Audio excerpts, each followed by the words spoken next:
Hey guys, so we're going to take a look at Sonic Rivals for the PSP. Now this was actually released for Sonic's... where are we? There we go.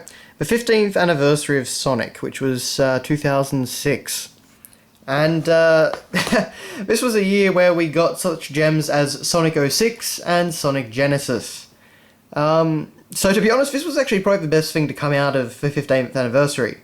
And as you can also see, it was actually made by a company called Backbone Entertainment, not Sega themselves. But honestly, it's not too bad. It's not a bad game. It's just kind of mediocre. It's got some good ideas. It's got some interesting ideas. For one thing, it's basically the only Sonic racing game where you actually run rather than using cars or bikes or anything like that. So, it was an interesting idea, and it works okay. I think, from what I've heard, the sequel is actually much better. But, anyway. So, we've got Sonic, Shadow, Silver, and Knuckles on the front. Obviously, they were trying to promote Silver in this, but, yeah. We don't see him very often anymore, for good reason. The only thing I will say about the selection here is, we've got Sonic and Knuckles, but where's Tails?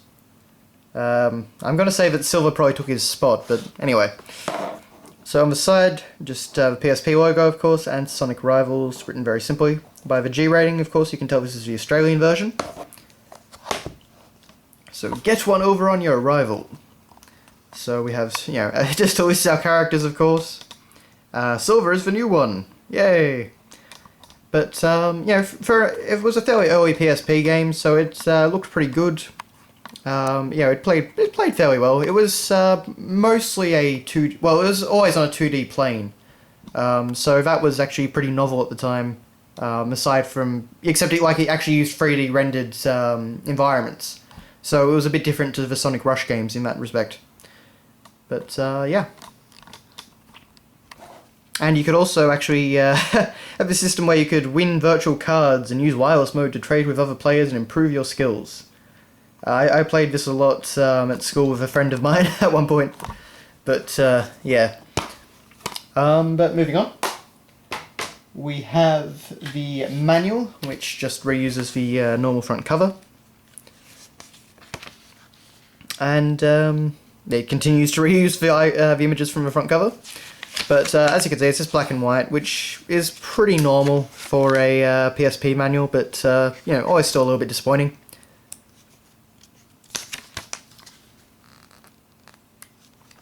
There's a lot of text, but it's very, very small. It actually does go through the story. You can see there it says prologue. A mysterious landmass called Onyx Island suddenly appears in the South Seas as if out of nowhere. The super-fast blue hedgehog Sonic and his best buddy Tails head off to search for clues as to what might have transpired. This has got to be another one of Eggman's schemes. Sorry about that. Sonic's hunch proves to be correct. As soon as they arrive at the island, they spot Dr. Eggman already waiting for them. As Sonic confronts Eggman, he triumphantly holds up a card. Sonic and Tails are shocked to see that the card bears a picture of their friend Amy Rose. Do you know what this is, Sonic? I've sealed that little brat away inside this card. Ha, do you really think we'll believe that? While Sonic simply brushes off Eggman's supposedly ridiculous story, the more scientifically minded Tails takes things more seriously. So, yeah, I guess it's like, Sonic Chain of Memories. For anyone that knows the Kingdom Hearts series, it's a bit of a weird story. So yeah, Eggman smiles, drawing from his bag another card emblazoned with the Master Emerald. So that's what Knuckles is doing, of course. He's always going after the Master Emerald.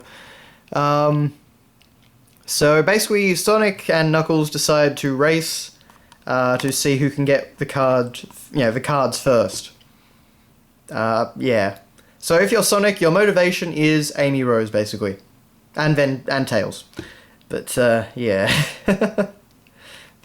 It's a really weird storyline. But we do go through all the different characters. And, yeah, actually, Silver, a mysterious young silver hedgehog. Silver is equipped with psychic powers that allow him to propel items through the air with the power of his mind. I will say that Silver actually controls a heck of a lot better in this game than he does in Sonic 06, but he's still pretty slow. But, yeah.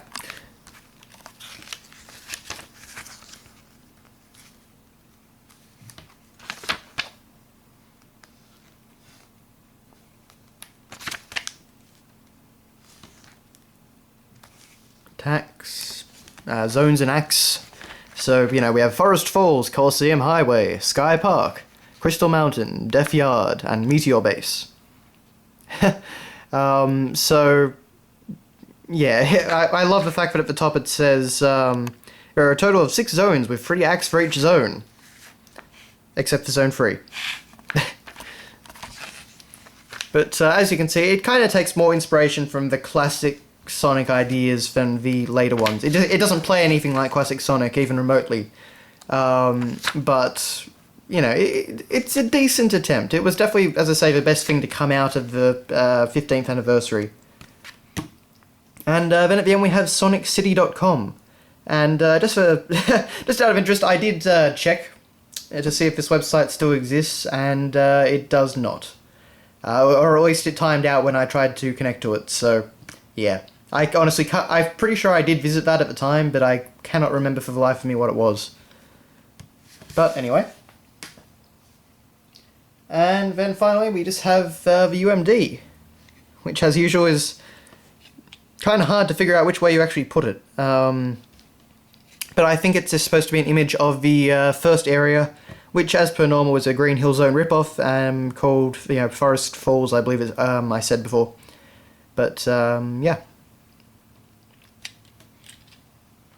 Anyway, that has been a look at Sonic Rivals on the PSP. As I say, a bit of an odd game, but yeah, not too bad. Although from what I hear, that, you know, Sonic Rivals 2 is much better. So I will have to check that out someday. But anyway, thanks a lot for watching, guys, and I will see you later.